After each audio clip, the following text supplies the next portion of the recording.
We turn now to the tragic crash of AirAsia Flight 8501. Indonesian officials are speculating that weather conditions caused it to dive into the Java Sea, killing all 162 people on board.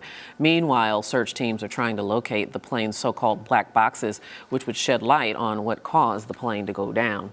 For analysis of what could have caused this tragedy, we turn to retired pilot and aviation expert Captain Mike Fortune, who joins us from Carmel, California. Captain Fortune, welcome to AirAsia America. Thanks so much for being here.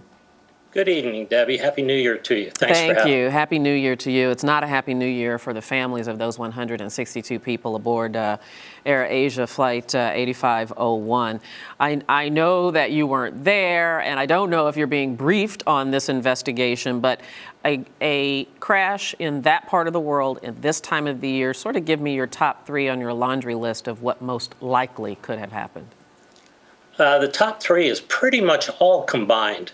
There's been a lot of issues and a lot of talk about icing, entering a thunderstorm with all the associated severe aspects of a thunderstorm, the updrafts and the downdrafts that can cause severe turbulence, and the potential of the intense moisture, columns of strong rain or ice, or even hail could actually make one of the engines fail.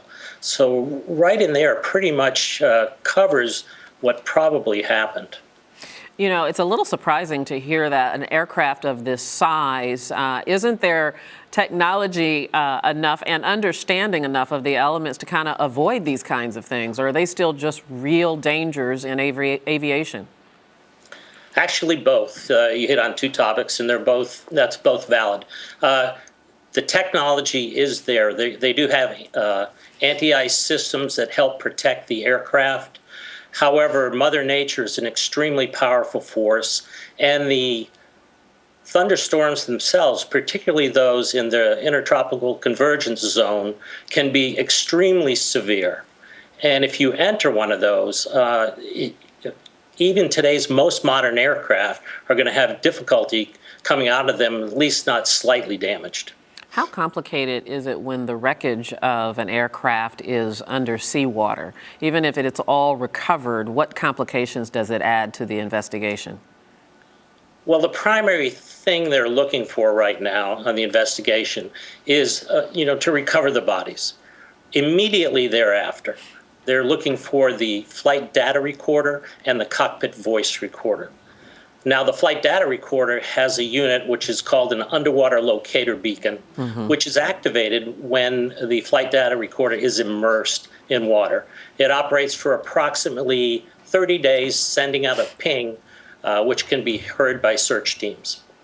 Now, I heard you say, Captain Mike, that the first thing, of course, the investigators are going to look for are the bodies. What can the bodies and their conditions, and I don't mean to be morbid or graphic, but what can their conditions tell them in the investigation, the officials?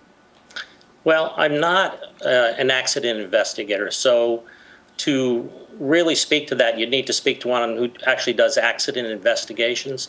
However, when you find people still attached by seatbelts to their seats and whatnot, it gives investigators some clues as to how the aircraft broke up. It sure is a tragedy, and of course, so many people hoping for answers very soon. Captain Mike Fortune, thank you so much, sir. You're welcome.